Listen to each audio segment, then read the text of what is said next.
میں تمام شعراء کرام کا مشکور ہوں جنہوں نے اپنا وقت مجھے دے دیا. البتہ میں بتا دوں کہ میرے پاس 1 گھنٹہ 5 منٹ موجود ہے انشاءاللہ. 12:15 بجے نماز کا.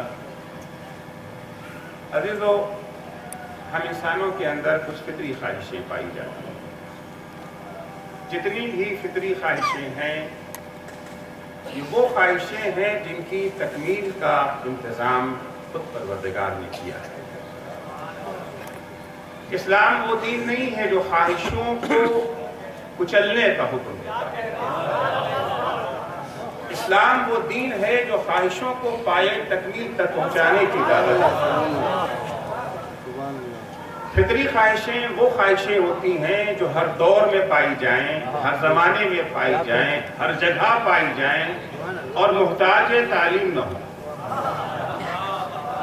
مثلا ہمیں پانی کی خواہش ہوتی، پیاس لگتی ہے. اس سکھانے کی ضرورت نہیں ہے، کوئی ہمیں سکھائے گا تب ہمیں پتا چلے گا کہ ہم پیاسے ہیں. کھانے کی خواہش ہوتی ہے، بھوک لگتی ہے. ہمیں اس کی ضرورت نہیں ہے کوئی ہم سے آ کے کہے کہ آپ کو بھوک لگی ہے تب مجھے بھوک لگے گی.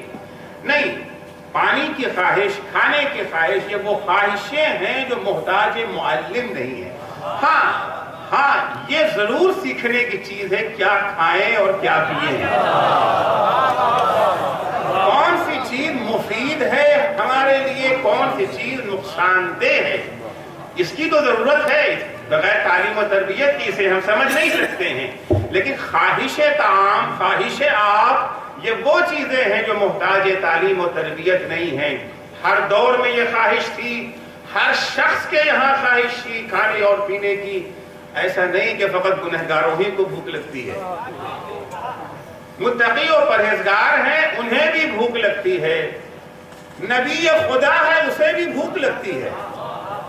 کفار قریش کا ایک بڑا اعتراض حضرت پر یہی تھا، ما لہذا الرسول یاکل الطعام ویمشی فی الاسواق.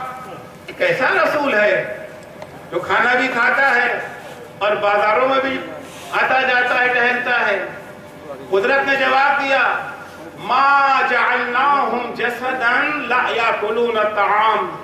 ہم نے نبیوں کو کوئی ایسا جسم دے کے نہیں بھیجا ہے جسے کھانے کی ضرورت نہ ہو. اور جب کھانے کی ضرورت ہے تو بازار تو جانا ہی پڑے گا، کیونکہ انبیاء ہمارے زمانے کے جناب نہیں ہوتے تھے جنہیں کھانے کی ضرورت تو ہو مگر بازار جانے کی ضرورت نہ ہو. صلوات پڑھیں گے محمد. کیونکہ انبیاء اپنا بوجھ کسی پر ڈالتے نہیں تھے. سیرت انبیاء میں سیرت انبیاء نہیں، سیرت مومن بھی یہی ہے. سیرت مومن بھی یہی ہے کہ مومن وہ ہے جو اپنا بوجھ کسی پر نہ ڈالے. حدیث ہے کہ لعن اللہ من کل علی الناس. لعنت اس شخص پر ہے جو اپنا بوجھ دوسروں پہ ڈالنے کا خواہش مند.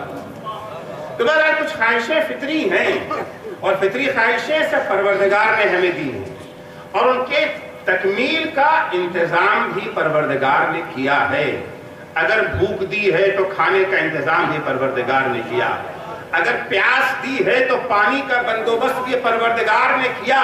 یہ اور بات ہے کہ ہم اپنی کاہلی کی بنا پر یا دوسروں کے ظلم و ستم کی بنا پر بھوکے اور پیاسے رہ جائیں، ہمارے حصے کا کھانا پانی کوئی اور لے اڑے. تو عزیزو، کچھ خواہشیں میں آپ کی خدمت میں پیش کرنا چاہتا ہوں. ہر انسان کے اندر فطری طور پر یہ خواہش پائی جاتی ہے کہ انسان فائدہ چاہتا ہے، گھاٹا نہیں چاہتا. ہر انسان فائدہ چاہتا ہے. دنیا کا کوئی دکاندار ایسا نہ ہوگا دکان پر بیٹھ رہا ہو گھاٹے کے لیے. کوئی کسان ایسا نہ ملے گا جو شب و روز کھیت میں محنت کر رہا ہے فصل خراب ہو جانے کے لیے. امتحان کا زمانہ ہے، کوئی طالب علم ایسا نہ ہوگا جو رات دن محنت کر رہا ہے فیل ہو جانے کے لیے. پاس نہ ہو پائے وہ بات الگ ہے، گھاٹا ہو جائے یہ الگ سی چیز ہے. لیکن خواہش کیا ہے؟ ہر انسان فائدہ چاہتا ہے، گھاٹا کسی کو پسند نہیں ہے. ہر انسان اپنی زندگی میں سربلندی چاہتا ہے، سرفرازی چاہتا ہے. ذلت و خواری کی زندگی کسی کو اچھی نہیں لگتی ہے. نہ مل سکے عزت یہ اور بات ہے، دوسرے اس کے گردن پہ سوار ہو جائیں یہ اور بات ہے، لیکن پسند کیا ہے انسان کو؟ سرافرادی پسند ہے، سربلندی پسند ہے، سرنگونی پسند نہیں ہے، سرکوبی انسان کو اچھی نہیں لگتی ہے۔ اسی طرح سے ہر انسان کی فطری خواہش یہ ہے کہ اس کی زندگی ٹینشن فری زندگی ہو، سکون کی زندگی ہو، اطمینان کی زندگی ہو۔ اضطراب اور بے چینی کسی کو پسند نہیں ہے۔ ساری بھاگ دوڑ صبح سے شام تک، ساری ایکٹیویٹیز انسان کی کاہے کے لیے ہے؟ کبھی کبھی انسان سوچتا ہے ہم بھاگ دوڑ کس لیے رہے ہیں، جاب پہ کیوں جا رہے ہیں، بزنس کیوں کر رہے ہیں، کاروبار کیوں کر رہے ہیں؟ پیسہ کمانے کے لیے۔ پیسہ مقصود نہیں ہے، پیسہ انسان ذریعہ سمجھتا ہے سکون کا۔ تصور یہ ہے کہ اگر دولت مل گئی تو ٹینشن فری لائف ہوگی، اگر سیم و زر میں تول دیا گیا ہمیں تو ہماری زندگی ٹینشن فری زندگی ہو جائے گی۔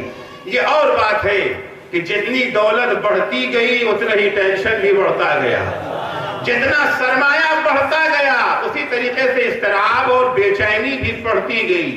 جتنی دولت کم ہے اتنا ہی ٹینشن بھی کم ہے۔ آپ نے کسی بھی مزدور کو خواباور گولی کھا کے سوتے نہیں دیکھا ہوگا۔ خواباور گولیاں سونے کے لیے وہ استعمال کرتے ہیں جو دولت میں ڈوبے ہوئے ہیں۔ اصل جس چیز کی تلاش ہے وہ سکون ہے، وہ ٹینشن فری لائف ہے، اطمینان کی زندگی ہے۔ پریشانیوں سے چھٹکارا پانا چاہتا ہے انسان، مصداق غلط ڈھونڈ لیا ہے، ذریعہ غلط ڈھونڈ لیا ہے۔ اگر انسان پروردگار سے پوچھتا کہ ٹینشن فری زندگی کا راستہ کیا ہے تو اس کی زندگی میں یہ اضطراب نہ ہوتا، یہ بے چینیاں نہ ہوتی۔ تو ہر انسان کو ٹینشن فری لائف چاہیے۔ ہر انسان کی خواہش ہے سربلندی، ہر انسان کی خواہش ہے منفعت۔ دنیا میں یہ چیزیں چاہتا ہے اور آخرت میں کیا چاہیے؟ جنت چاہیے۔ کوئی دنیا میں ایسا انسان نہ ملے جسے جہنم کی طلب ہو، چلا جائے جہنم میں، یہ بات اور ہے۔ اور ظاہر سی بات اکثریت جہنم ہی میں جائیں گے۔ قرآن کا بیان ہے نا، اکثرهم لا یشکرون، اکثر ان لوگوں کی جو کفران نعمت کرتے ہیں، اور جنت ٹھکانہ ہے ان لوگوں کا جو شکران نعمت کرتے، شاکرین کی جگہ ہے جنت۔ عزیزو، تو دنیا میں ٹینشن فری لائف چاہیے، منافع چاہیے، سربلندی چاہیے۔ آخرت میں جنت اور بہشت کی خواہش ہے۔ کسی سے بھی پوچھئے جو گناہوں میں غرق ہے، اس سے بھی سوال کیجئے کہ تم جنت چاہتے ہو یا جہنم۔ عمر سعد سے پوچھئے تجھے کیا چاہیے، حرملہ سے پوچھئے تجھے کیا چاہیے۔ شمر سے سوال کیا جائے جنت چاہیے یا جہنم، تاریخ کربلا بتاتی ہے جو امام حسین کے مقابلے میں آئے تھے وہ جنت کے لالچ میں آئے ہوئے تھے بہت سارے افراد۔ جس وقت صبح عاشوراء عمر سعد نے امام حسین پر حملے کا حکم دیا ہے تو کیا کہا تھا؟ ارکبی یا خیل اللہ وابشری بالجنہ، اے سپاہیان خدا، اے سپاہیان خدا، حسین پہ حملہ کرو تمہیں جنت کی بشارت ہے۔ سردار جوانان جنت کا سر قلم کر رہے تھے جنت کے لالچ میں۔ یہ ساری خواہشیں ہیں نا، فطری خواہش۔ دنیا میں سکون کی زندگی، دنیا میں فائدہ ہی فائدہ چاہیے، سربلندی چاہیے، اور آخرت میں بہشت چاہیے، جنت چاہیے۔ جنت خلاصہ ہے ان تمام تینوں خواہشات کا۔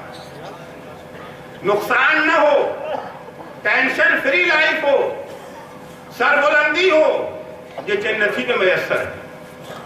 یعنی جنت یعنی بہشت، جس زندگی میں ٹینشن نہ ہو، جس زندگی میں اضطراب اور پریشانی نہ ہو، جس زندگی میں گھاٹا نہ ہو، جہاں ذلت اور رسوائی نہ ہو، یہی تو جنت ہے۔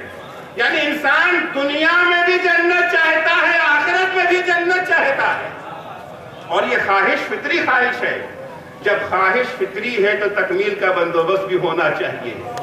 یہ نہیں ہو سکتا ہے کہ خواہش جنت تو ہے مگر جنت کا دروازہ بند ہو ہمارے لیے۔ عزیزو، سرکار ختمی مرتبہ حضرت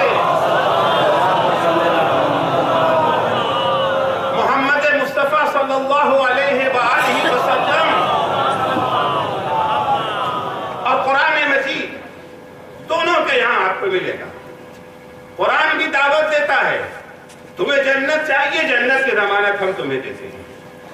تمہیں فائدہ چاہیے، ہم تمہیں ضمانت دیتے ہیں فائدے کی. تمہیں ٹینشن فری لائف چاہیے، ہم تمہیں ٹینشن فری لائف کا وعدہ کرتے ہیں. ضمانت ہے ہماری، گارنٹی ہم تمہیں دیتے ہیں، جنت کی گارنٹی دیتے ہیں، ٹینشن فری لائف کی ضمانت دیتے ہیں، فائدے کی ضمانت دیتے ہیں، سربلندی اور سرافرازی کی تمہیں ضمانت دیتے ہیں. ناممکن ہے کہ یہ تمام چیزیں جس سے تمہیں نفرت ہے تمہارے قریب بھی آ سکے. نہ گھاٹا تمہارے قریب آئے گا، نہ غلامی تمہارے پاس آئے گی، نہ ٹینشن تمہارے قریب آئے گا.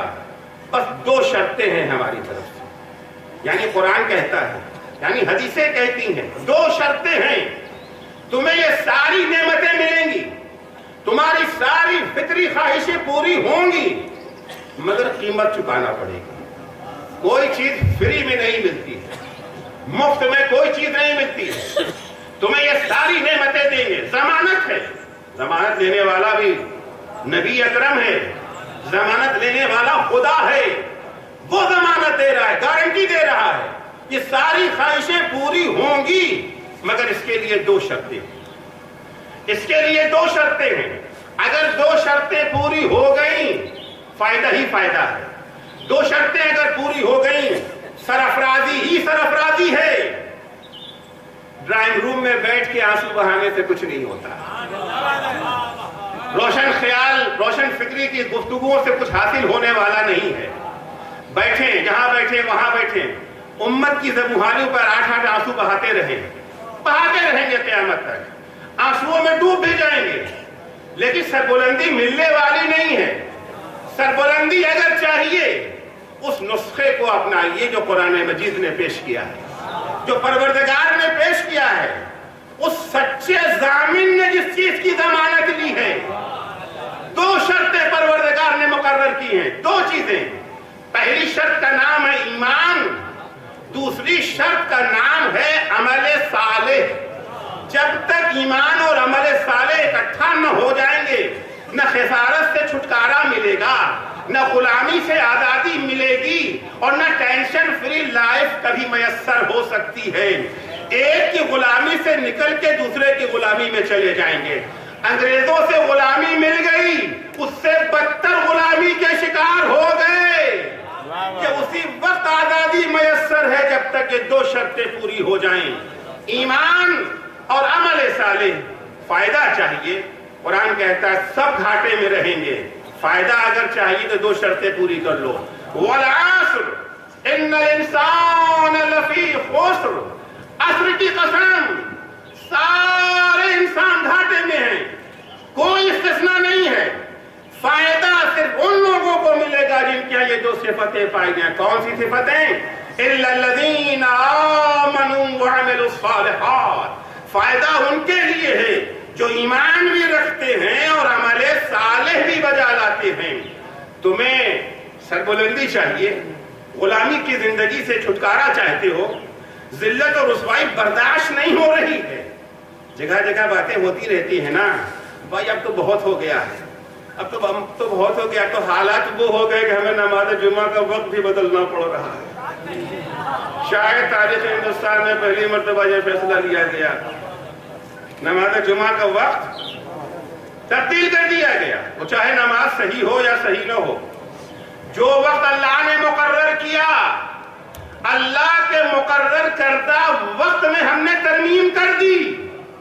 اب یہ اختیار کہاں سے آیا، کس نے یہ اختیار دیا نہیں معلوم. یہ اختیار آیا کہاں سے، لیکن بہرحال یہ اعلان ذلت کی ایک علامت ہی تو ہے نا، ذلت کی ایک پہچان ہی تو ہے نا.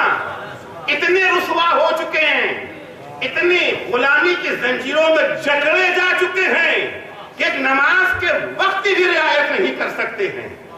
قرآن مجید کہتا ہے تمہیں سربلندی چاہیے. جگہ جگہ گفتگو تو ہو رہی ہے، بات چیت چل رہی ہے، اخبارات میں بھی یہ گفتگو چھڑ گئی. آج ہی کے اخبارات میں نے دیکھا، آج کے اخبار میں گفتگو چھڑ گئی. آپ کے اخبار میں آج ہے یہ خبر، گفتگو چھڑ گئی اس کے اندر کہ صاحب یہ وقت کیوں بدلا گیا. یعنی پریشان ہیں ہم ذلت کی زندگی سے، عزت ملے گی کس طرح سے؟ قرآن کے در پہ آئیں. قرآن کہتا ہے وَلَا تَهِنُوا وَلَا تَحْزَنُوا وَأَنْتُمُ الْأَعْلَوْنَ إِن كُنتُم مُؤْمِنِينَ. مقدر میں تمہارے سرافرازی ہم نے لکھا ہے، سربلندی تمہارا مقدر ہے. شرط دو ہے، ایمان اور عمل صالح. وَلَا تَهِنُوا، دیکھو حکم خدا کی تعمیل میں سستی مت دکھانا. اگر بہت سارے افراد حکم خدا کی تعمیل تو کرتے ہیں مگر سستی کے ساتھ کر لیں گے. 12:15 پر نماز کا وقت ہو گیا، پڑھ لیں گے. جلدی کاہے کی ہے بھئی؟ ایک دفعہ وہ ہے جہاں نماز کا وقت آیا فوراً کھڑے ہو گئے، سب کام چھوڑ کر کے. جہاں آواز آئی حی علی خیر العمل، حی علی خیر العمل کا کیا معنی ہے؟ بہترین عمل کی طرف آؤ. یعنی اس سے بہتر کوئی عمل ہے ہی نہیں. کم سے کم حی علی خیر العمل والوں کو تو نماز میں آنے میں تاخیر نہیں کرنا چاہیے. صلوات پڑھیں گے محمد.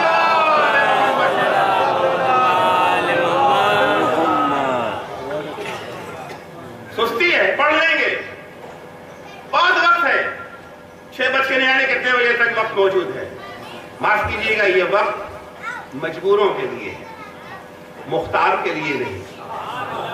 کچھ افراد وہ ہوتے جو مجبور ہیں، نہیں پڑھ سکتے. آپ بس میں جا رہے ہیں بیٹھے ہوئے، نماز کا وقت ہو گیا ہے مگر بس تو آپ کے بس میں نہیں نا ہے، آپ بے بس ہیں.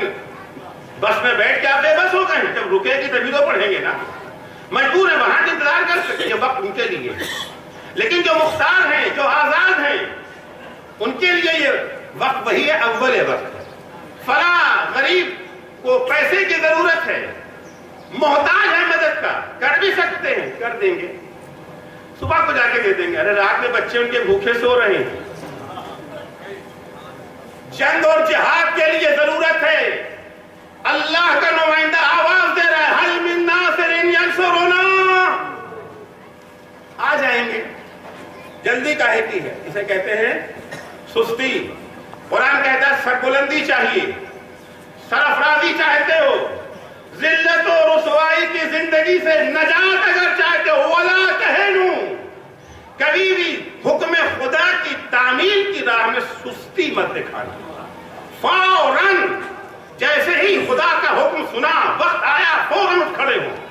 ساری چیزوں کو چھوڑ دو کیونکہ یہ خیر العمل ہے، یہ بہترین عمل ہے. وَلَا تَحْزَنُوا، ظاہر سے بات ہے حکم خدا کو بجا لانا اتنا آسان تو نہیں ہوتا ہے. حکم خدا کو بجا لانے کی راہ میں مشکلیں تو پیش آتی ہی رہتی ہیں. بعض سے کہتے ہیں صاحب ہم کام یہ چیز کرنا تو چاہتے ہیں، فلاں واجب پر عمل تو کرنا چاہتے ہیں، فلاں حرام کو چھوڑنا تو چاہتے ہیں، مگر کیا کریں، مشکل بہت ہے. کس نے آپ سے کہہ دیا کہ اسلامی قوانین آسان ہیں؟ کس نے آپ سے کہا تھا کہ شریعت آسان ہے؟ اصل اسلامی قانون کا نام معلوم ہے کیا ہے؟ تکلیف.